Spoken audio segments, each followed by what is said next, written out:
Welcome to the Recruiter Startup Podcast. My name's Dulta Doherty, and in this podcast series, I will be interviewing investors, advisors, and entrepreneurs who have set up, scaled, and operated world-class recruitment companies. Today, I'm going to bring you to New York City. We're going to interview Kieran Behan. He is the Group Managing Director for the Americas for Phaidon International, previously known as Selby Jennings, when he joined them back in 2004 as a fresh graduate.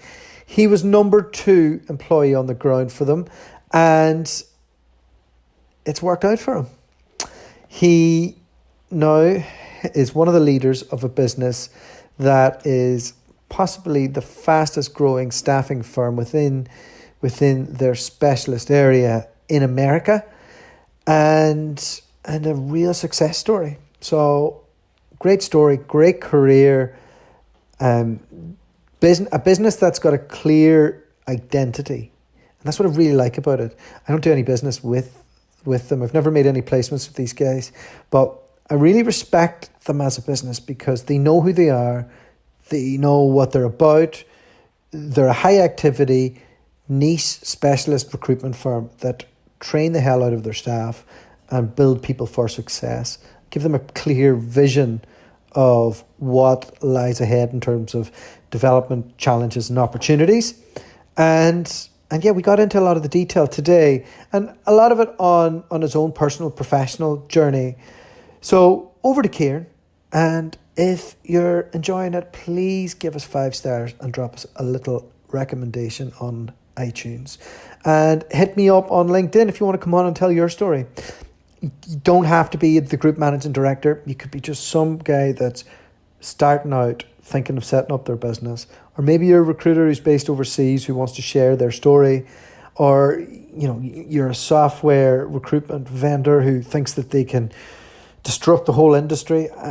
I'm just interested in having interesting people on who, like me, are obsessed with the recruitment industry. Over to Kieran.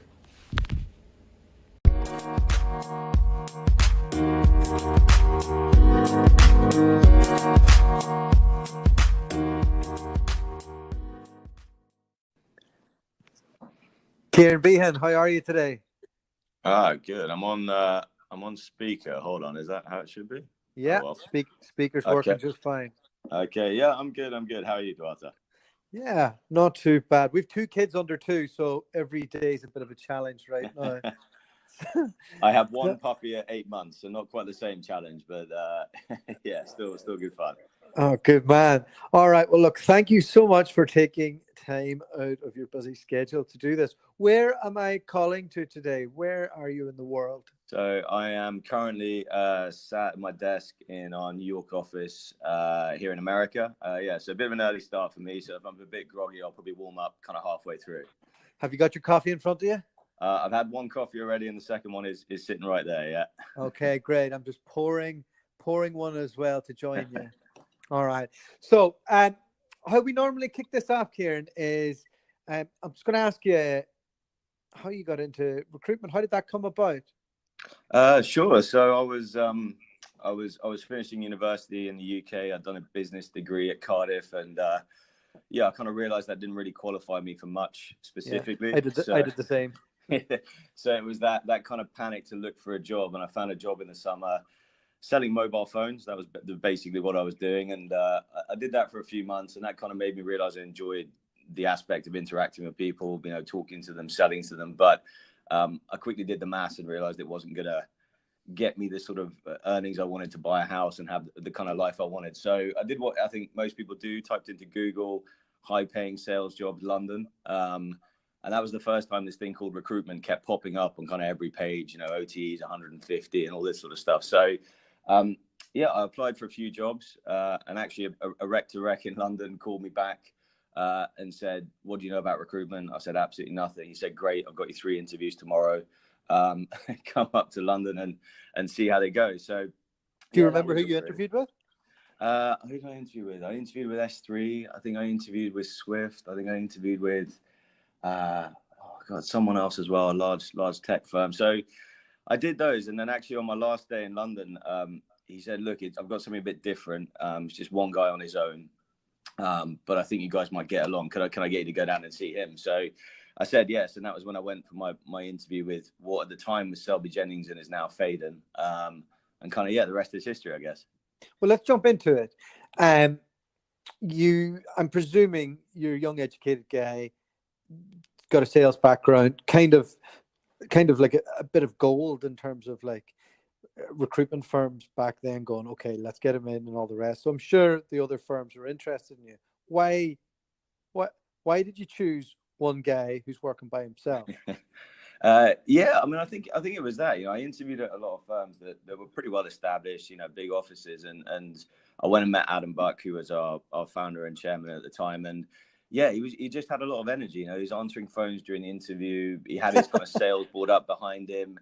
He billed, I think, £600,000 already that year, and wow, he just had a lot of energy, and I think he was really clear about what he wanted the business to be, and to be honest, I walked out going, that guy's got a plan here, and he's someone that you think is going somewhere. And that was it. It was a gut feeling. And I remember when I called my parents and said, I'm going to take a job with one guy who's in Fulham versus these other companies. They thought I was mad. But, to be honest, I thought Adam might be mad. But my plan was to give him 12 months. And if it worked out, it was going to be good. If it didn't work out, I'd just have to go back and beg for the jobs I've been offered before. So it was a bit of a risk, but I think, that was it.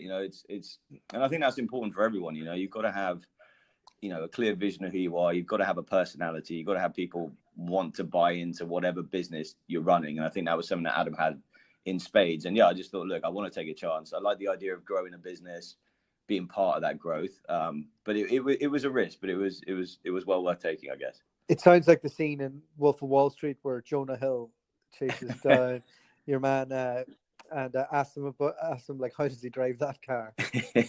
Yeah, I mean, to be honest, I had no idea if Adam built 600. It was all going on what he said. There were 600 on the board anyway. Yeah, exactly. I was like, it's easy to write up, but thankfully it turned out he had done about 600, and that was my start. I think a week later I moved up to London. It was my first full day in recruitment. What were you told on your first day? Because like he's one incredibly busy guy who's billing that amount of money. He doesn't have time to be training you as well as answering the phone all the time. Did he just kind of expect you to get on with it, or how did that come about? Yeah, I think it's probably the difference between the company we were then versus now. Now Sure. The guys join, they go through their academy, and we have a full L&D team. He basically said that here's your phone, here's how you use your email.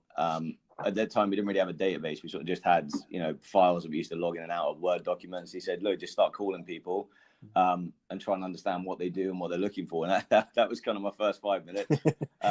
What year was this, Kieran? He left me to it, basically, yeah. So it was it was hard, but it was actually, to your point, it was the only way he could do it at that time. And actually, I learned a lot by just doing, and that kind of helped, I think.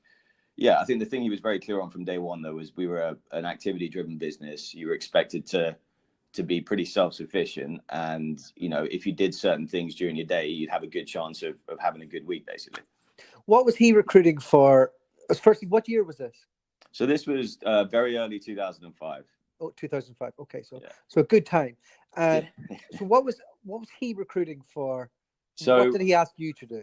So at the time, he was doing, I guess, more quant type placements, middle office, risk. And he kind of asked me to do more the front office investment banking and banking. So we hadn't really done that before. So it was all pretty new. He'd done a couple of placements himself, but I was speaking to salespeople, brokers, traders, structurers, investment bankers. All of which I didn't have much knowledge on my first day. So it was, quite a big change of scenery.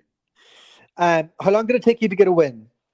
So I did my first deal after about month 4. But pretty early on, I started to get some traction. I think the market was very good back then. Most clients were looking for that sort of talent. And people in banking were always interested to talk about opportunities. So actually, it was the sort of job where I was like, okay, this is working. It took me a long time to connect the dots, probably about 3 months between. Why do you ask this question? Where does that go? But as soon as that came together, things really went from strength to strength. I'd rarely advise a grad to go join one guy in a room. Like it's such a risk. tell me about the intensity of the way Adam worked back then. Like what? Like I can imagine to build a business like this, there has to be an incredible amount of activity from day one to set in standards of Yeah. work and all the rest.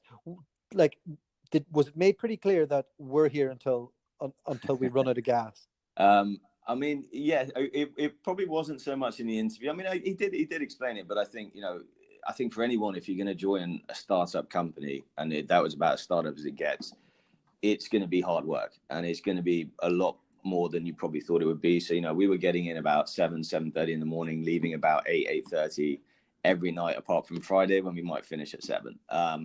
And again, as a graduate coming in, I didn't have any ownership in this business. That was just the expectation of what we had to do to make it work. And again, it was hard. And I think a lot of people I knew as friends, they were asking what they do. I'd never recommend that job to them because I knew they wouldn't have the, I just had this bit of internal thing of I wasn't going to let it fail, and I was going to prove I was good at it. But yeah, I think if you're joining a small company, you have to be prepared to really muck in and go above and beyond. And again, the results will be good, but you're doing it for the long term.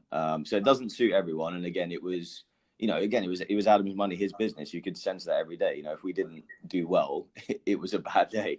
And I think the biggest thing that he did was, commit to what we were doing. There was never a day when he left before us. There was never a day he wasn't in before us. And I think that set the tone for what was expected, really. Was he able to project a vision of where you could be if this works out? Yeah, I think that was something, he did well. And I think we've always done well since, in terms of, being a growth business, growing organically and giving opportunities. And look, to be honest, in my first few months, none of it made too much sense to me. I was still trying to understand how to run a process. But, one thing I think we did and we continue to do every day is explain to people what the vision is, but also where that can go from them. And, I took most of it with a pinch of salt and going, sure, let's just get 6 months done, then a year done. But actually, one thing that we've always done is give people backing, grow teams around them. And I think you look back and go, yeah, he was saying that on my first day. And actually, 8 months down the line, I was running a team of 3 people. So, so you're a real young guy running a team of 3 people. Like, it's tough to get that opportunity in recruitment. Did you think you'd made it at that stage? No. I felt like I was completely drowning. I had no idea what I was doing. I think, that was probably, again, I think something that a lot of maybe business owners struggle in that initial period is, you want to trust people, but you're like, what if it doesn't work? And I think credit to sort of Adam, and I think us in that initial couple of years, we were like, well, let's make it work, right? Let's give people too much opportunity, too much platform, and then teach them as we go, as opposed to, well, prove yourself, and then I'll give you one person, then prove yourself again. I think it's a fine line to balance. But again, I learned the hard way for sure in those first 2 years, but it allowed me to actually get those skills probably far quicker than if we'd have done it when I was ready. When so you're managing a team quite quickly. Walk me through how did the next couple of years fly in, and what really changed over those couple of years in the business at that stage? So I think again, it started to become a business. I think it went from a few guys in a room working hard into something that actually had some structure. We started to really break down the different verticals, get people to specialize even further. We kind of solidified, I guess, our performance culture in terms of the KPIs we expected from people. And a lot of that was around growing the business in terms of candidates and clients. We started to, again, I think, create a consistent culture. So, the Thursday drinks that everyone would go to, what you do with that. That was it, really. I think a lot of the things we were just doing anyway, we started to kind of crystallize down and go, this is what at the time Selby Jennings is and Phaidon is today. And then as we brought people in, kind of get them to understand. Again, it was still, very hard work then. We were still doing pretty much 8 till 8 every day. And again, I think that was just what we tried to do, explain to people the expectation, give them the tools, and then, really just start to break the business down into more specialized verticals, which was always our aim, to be a highly niche, highly specialized firm. And with that in mind, you went through a bit of a rebrand. Did they take in a marketing consultant to say, hey, let's create different brands for the different major verticals? Or I've always been curious about this.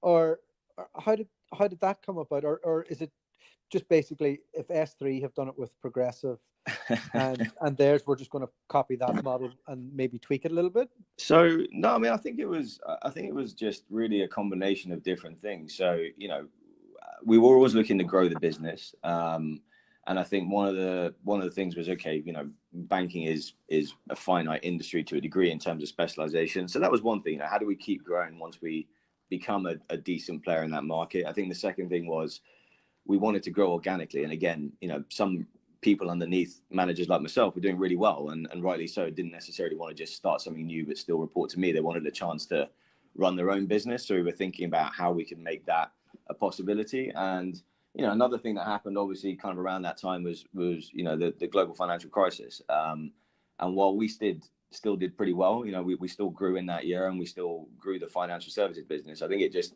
made us realize that actually, if we diversify, it's going to give us greater protection from any cycles in any industry we're in, but also allow us to move our people around if needed to markets where the opportunity is, because what's big today may not be big in 3, 4, 5 years down the line. So it was kind of the combination of that. What did our competitors we were aspiring to beat done? How did we give people the opportunity that we always wanted to give them? And then, the realities of a financial crisis and the sort of thought process that gets to you. But we didn't bring in a consultant. I think we sat in a room for about 2 or 3 hours one afternoon, and just kind of thrashed out which markets we saw potential in, made sure that they had the same criteria in terms of niche specialized. Driven. Yeah. And we just started to list them out, really. And the first one we started was DSJ. I think, that was the back end of 2008. Wow. Okay. So interesting time, 2008. The world's collapsing around you and you're still growing. How are you doing that? I think just sheer hard work and relentlessness. I think, again, you look, my side of the business definitely found it quite hard. Front office, investment banking, sales and trading. They were pretty much responsible for a lot of the challenges we were facing. So there wasn't a lot of hiring. But again, because we had our risk and our technology teams, they were actually seeing, quite a bit of demand around risk management professionals. So again, by being diversified, we actually had a chance to keep growing. But again, I think we were a bit mad that way. We just kept calling people and kept working hard, where I think the default nature is for a lot of people to go, well, the market's dead. Let's work less hard today, or I'm going to take a bit of time out. We were like, well, look, we haven't really got a choice here. We're going to keep going. At this time, are you kind of morphing from Adam's company to Phaidon and creating your own identity? Yeah, I mean, I think we were probably getting near 40, 50 people at that point. We had myself and a couple of others as sort of the leadership team beneath Adam, and most of the direction day to day was coming from us. So he was still very much, I guess, the owner and the driving force behind it in terms of the long-term vision. But again, I think that's one of the things people have to consider, is you've got to give your managers and your senior staff a degree of ownership. And I think that's something that we always did with people. We made it clear, this is your business, this is your team. There's things culturally we want everyone to do, but actually, make it your own and make sure people work for you and they're trying to work with you to get what you want to have happen. And at this point, when you have 40 to 50 people, I'm guessing it's 2010, 2009, is it? Yeah, about 2009. Yeah. So we're coming out of the recession. Some markets are bouncing back quicker than others. Yeah. And I've heard Adam Buck's interview. I mentioned this to you on the Scale Up REC, and it was really good. And he gave a good sense that a lot of the business was organically grown. So there wasn't a lot of funding or anything that was required. To build an international, worldwide recruitment firm is a whole different thing. Firstly, were you in the room whenever you were plotting world domination, and how did that come about? Like how did you decide where you're going to go, how you're going to get there, and was it the vision of where you've ended up? Yeah, I mean, I think again, it was always part of that growth philosophy that underpinned who we were. And logic dictates. Once you've grown to a decent size in London, you're thinking, okay, well, where's next? Is it somewhere else in the UK? But really, what I think drove us was where our clients and where our business was heading. We worked in global markets, and that was something we always wanted to do. And again, while certainly Europe and the US had a pretty difficult time during the financial crisis, Asia was a little bit more insulated. And again, we found that we were recruiting from London for positions in Singapore and Hong Kong. And yeah, again, we really just followed where we were making placements and revenue. It was that simple. And I think, again, the biggest thing that we committed to, I think, was to go organic when we went somewhere new. I think that's a decision a lot of people have to make is, you want to open up in a new country. Do you find someone who's local there who knows the landscape? We kind of went the other way. We took someone over, had been with us for sort of 4 years, and yeah, they'd never been to Asia, and we said, look, we're gonna go and open. You're gonna learn about it pretty quickly. So that's where culture is internal culture is more important to you than the culture of the location in terms of the business culture. Yeah, I think for us, I mean, every company is different, but I think the reason we've grown and achieved what we have is we have a strong internal culture around both belief, work process, standards, organic growth. So yeah, it's always higher risk for us to probably bring someone in than it is to go, actually, there's a really talented person that's come through the ranks. Yeah. They know our DNA, let's go with them. But again, it's a lot of trust to put in. I think the chap we sent over there was 24, 25 at the time. Most business owners would not go, that sounds like a great idea. But that's probably where we're a little bit different. Yeah, and it's fair to say you were ahead of the game when it comes to remote recruitment. When I started out, it was with Robert Walters, and they sell based on their service, or that's one of their things that they really make it part of the sell, that you meet every client, you meet every candidate. It's all about that. And to such an extent, I remember debating with other recruiters at the time when we were starting out. They were like, well, remote recruitment doesn't work. You couldn't be recruiting for one city and being in another. But you guys proved that you can do that and do it really successfully, because it seems like clients are more interested in getting the right person rather than hearing how you went about it. Was that fair to say? Look, I mean, I think all clients are interested in finding the right person. And again, I think in older times, meeting everyone in face and shaking hands would have been part of that. But I think there was a couple of things that worked in our favor. In the markets we operate in, a lot of the talent, isn't local. Again, if you're going to find the best in the world, you're probably going to look at a global talent pool. Mm-hmm. No client is going to expect you to be able to go and meet everyone everywhere. I think that the second thing for us is, a lot of our talent as well is very comfortable just communicating over, VC, the phone, talking it through. And actually, again, we deal with, very niche specialized talent at the senior end. Whilst it's great to meet everyone where you can, you would assume if someone's had a 20-year career in some recognized institutions that they probably, look the part. And I think you can assume that they're going to, We have all the tools now to do it virtually as well. Yeah. And I think, it's one of those things that probably the hardest thing again, though, is who do you have working in your business, and maybe how culturally adaptable are they? Because, I grew up in Hong Kong and I was pretty comfortable talking to people from all over the world, different backgrounds, accents, cultures. And I think I had to help a lot of people. I remember I had junior guys ask me where certain countries were on the map, or, and I think, again, you've got to have a desire to understand the world out there if you're going to recruit in it. You can't just sit in your office in London and not do any research on the markets you're going to work in, because you do need to know a little bit more than you're in Singapore. Great, there's a job in Singapore. And what was your first international move? So our first international move was actually Singapore. So we went there in 2010. Very much driven by where we were having success. Asia, like I said, was doing well. We kind of developed certain internal triggers that we wanted to hit before we'd ever consider opening somewhere, and we passed those. And we went down there and opened. Are those triggers based on cash flow or headcount, or? I mean, look, there's a few of them, but I think it depends on who your business is. But yeah, certain financial and operational metrics where we're like, this makes sense for us. We know by going down there, we're going to have a strong base to build off, basically. Yeah. How do you set those metrics? How do we what, sorry? How do you figure out how to put those metrics in place?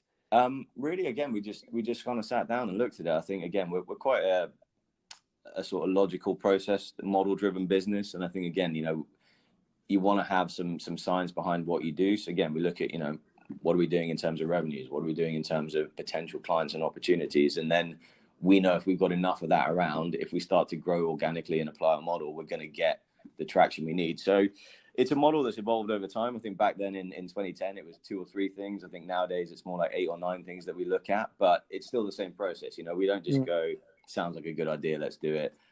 There's a bit of science behind it, but also I think, the biggest thing for us is we look at our organic team that we want to send. And I think if we didn't have the right team, that would be as big a factor to not do something as having all of the, the data saying, yes, let's go. And how involved were you in the launch of that office? So yeah, I mean, I was pretty involved. I think Adam was still leading that at the time. He wanted to be involved in the first one, but myself and the guy went down there. I took it up as soon as we opened physically. So I used to go there probably once every 2 months, every 3 months for a week or two, and just try and be the link between what we were doing in London and what we were trying to do down there. So yeah, it was interesting. Again, very different culturally from the UK. And again, we followed the same model of wanting to bring in graduates who, had limited experience and really teach them our way. And it was a challenge, and we learned some lessons along the way. But yeah, it was good. Could you jump into any of those lessons? Yeah, so I think one was really around trying to find the right graduate talent. Singapore is a very developed economy. Unemployment is historically always very low. Culturally, the idea of doing a sales job is not top of the list for most Singaporean nationals in terms of something that would make their parents proud and make them the envy of their friends. So, we had a lot of educating to do to people as to what the job was. We were really lucky with our first group of hires. They actually bedded in well, but we did have to learn the hard way over the first kind of year or two that the way we used to present the job in the UK around what it is and where you can go just didn't resonate as well with people there. What type of things would apply? Because I have no clue on this. So what type of things would apply to an Asian person from Singapore? Like what would be their drivers when looking at a recruitment job? A lot of them, again, it can be around the prestige of the business. How well known is it by other people? The prestige of the industry is a big thing as well. Being a lawyer, a banker, an accountant, things like this. Everyone knows what they are, and everyone knows it's a good, stable career. You say you're going to go and work in recruitment or staffing, most people will be like, what is that? So a lot of it was just around, again, educating people on what the job was and what the career potential was. And also, again, I think the earning potential was something that we really pulled heavily on in the UK and the rest of the world. But whilst people down there definitely do want to earn commissions and do well, it isn't a huge driver for them to go, this is a job I want to do. I think a lot of it is more around, what are they going to learn? What's their career long term, as opposed to what's the short term financial.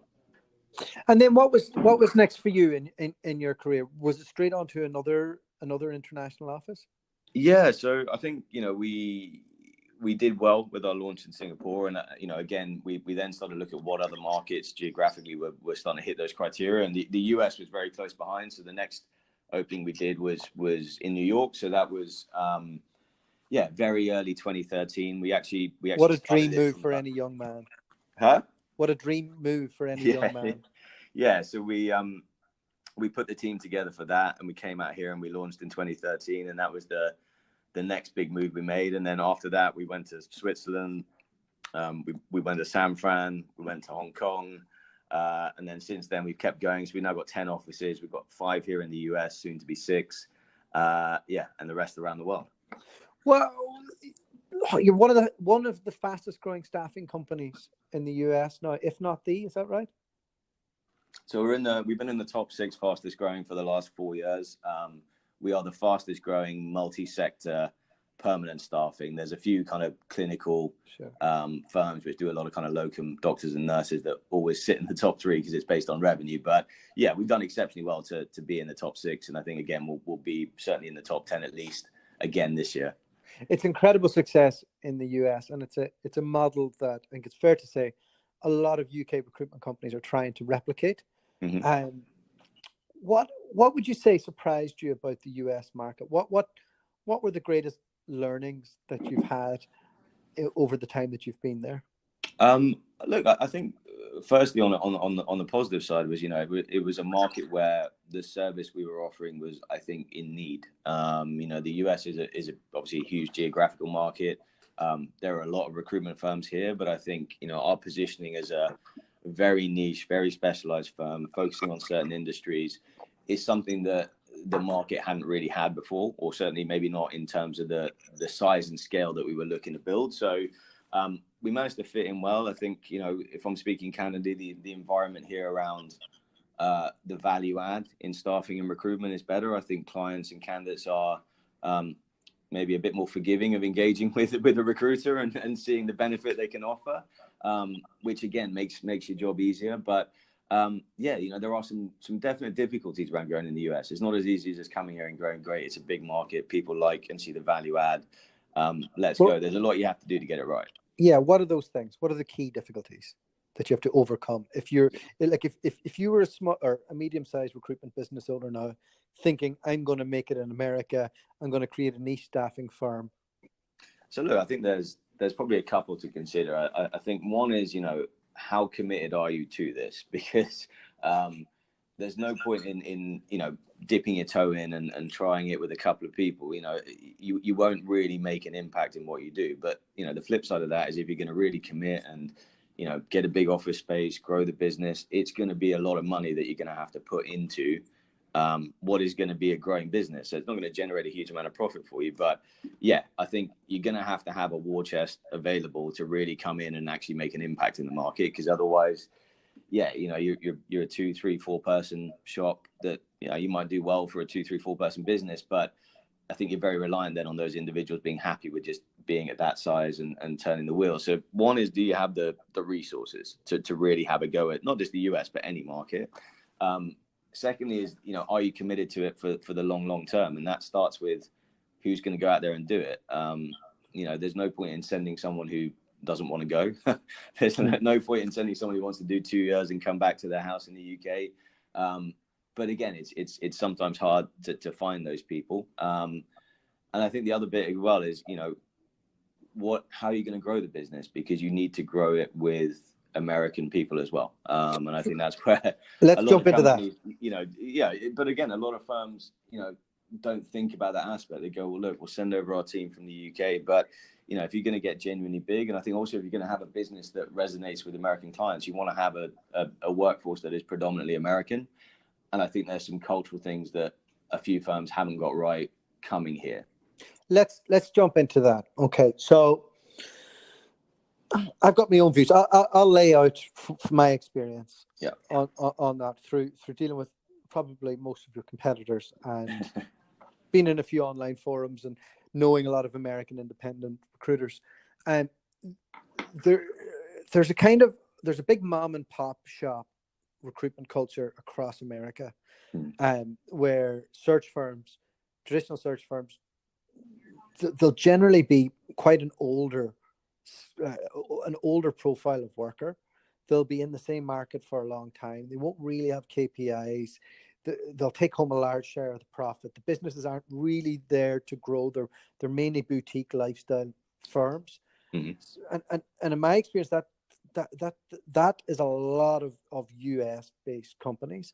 And then on the contract side, this isn't any UK owned businesses, but from dealing with American firms, I've found that they're very 180 in terms of they'll have older experienced salespeople or shiny salespeople, and then on the back end they'll have like sourcers that aren't really able or capable of ever doing 360. So I think both of those factors have impinged the growth of a lot of recruitment firms. How have you guys managed to overcome that?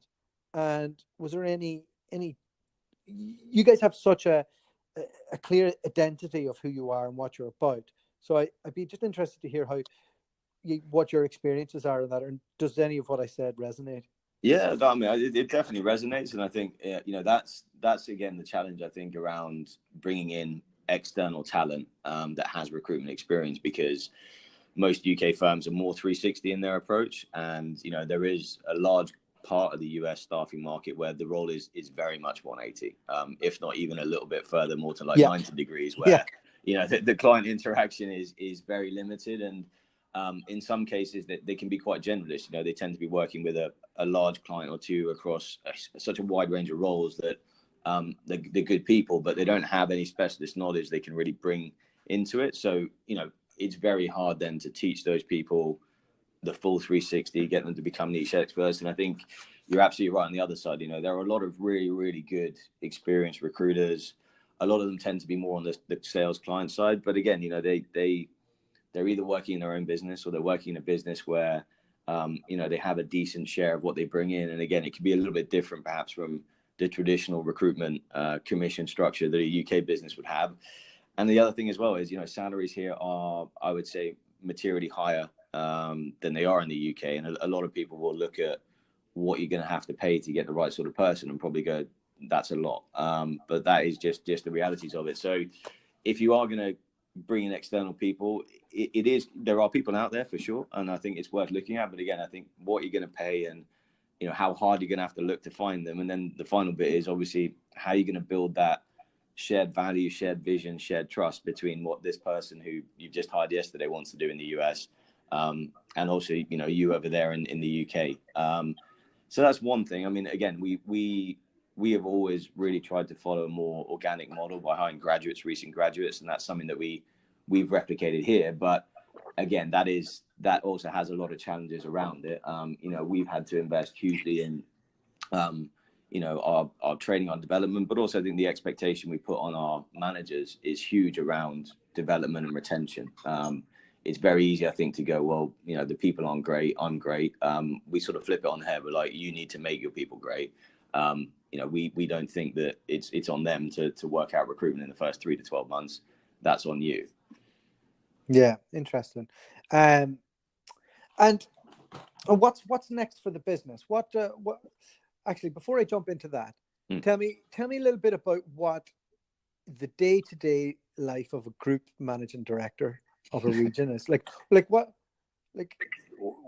Walk us through an average day or week in terms of what you're up to.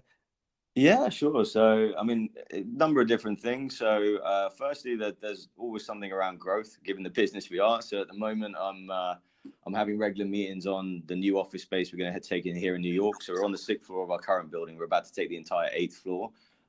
So that is a pretty considerable move for us. That's going to be a big commitment. 32,000 square feet. So, working with a number of different people on the look and feel of that, everything from what the carpet's going to be like to how we're going to get this constructed in time. We have our 5 offices across the US, so at least an hour a day I'm checking in with the heads of those offices. How are we doing? How are we looking for the month? Any challenges? Every week I have weekly meetings with the junior management team in each of those offices as well. And then outside of that, it's a daily call every morning with London, just to check in and make sure that the senior leadership team are on pace.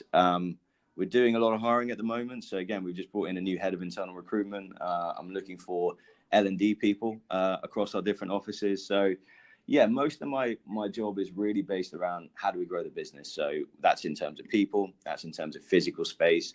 And the other bit is around our brand growth and, our kind of cross-selling strategy between the brands. So yeah, a lot of time talking to people, a lot of time trying to work out how we continue to take advantage of the model we have. And then, I think probably the biggest thing that's changed now is I am looking for, particularly around the operational side, I think people with really interesting external experience to come and join us. We're a 300-person business here now. We're 650 globally. We want people who've been through similar sorts of growth to come in and help us with, HR, internal recruitment, L&D, and so on. I think the recruitment side, we hopefully know what we're doing. But, again, we're always interested in people who can bring a fresh perspective. Fantastic. Well, look, that's all my questions. Really enjoyed getting to know somebody whose career is so much better than mine. and it just sounds like you have a great thing going on. So really thank you for coming on, and we'll catch up soon. No, my pleasure. It's been great. And we've thoroughly enjoyed my entire career in recruitment. I can't wait to see what the next 15 years has in store for me. So yeah, thanks, Duarte, and we'll speak soon. Take care. Cheers. Bye-bye.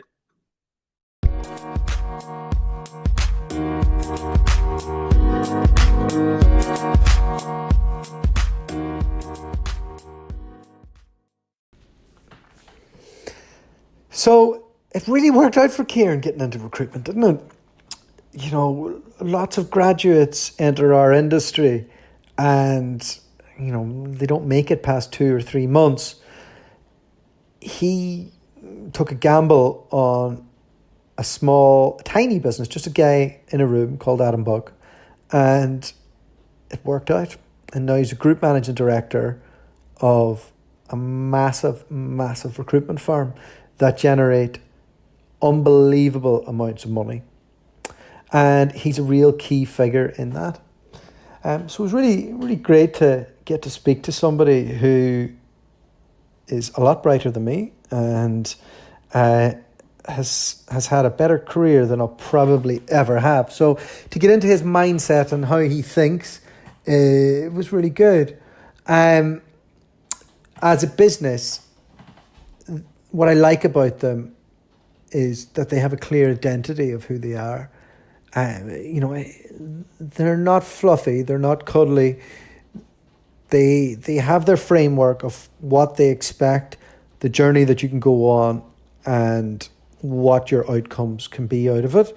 And it's a high activity, niche specialist recruitment firm. And you need to be up for a lot of hard work, and you need to be really, really diligent in what you do to be successful with them. But, you know, the way that recruitment's going, you know, I think if I was to pick any firms to join as a graduate now, starting out, I'd be more inclined to join a high growth firm like Phaidon that would absolutely set me up for success and hammer me in terms of activities and all the rest, and get those couple of years done, whether I wanted to go on to something else or set up my own business. But you would get so much in terms of knowing how hard the biggest billers work and the highest achievers. And also you get to recruit further up the food chain. So always, there's more cash in recruiting things that are further up the food chain. And that's what these guys specialize in. So yeah, really good chat. And we'll have another great guest on tomorrow. All right. Take care. God bless. Let me know if you've enjoyed it. And if you did, hit me up. Come on the show. I'm always open to having a chat with anybody who wants to talk recruitment to me. Till next time. The podcast you just heard was made using Anchor. Ever thought about making your own podcast? Anchor makes it really easy for anyone to get started. It's a one-stop shop for recording, hosting, and distributing podcasts. Best of all, it's 100% free. Sign up now at anchor.fm/new. That's anchor.fm/new to get started.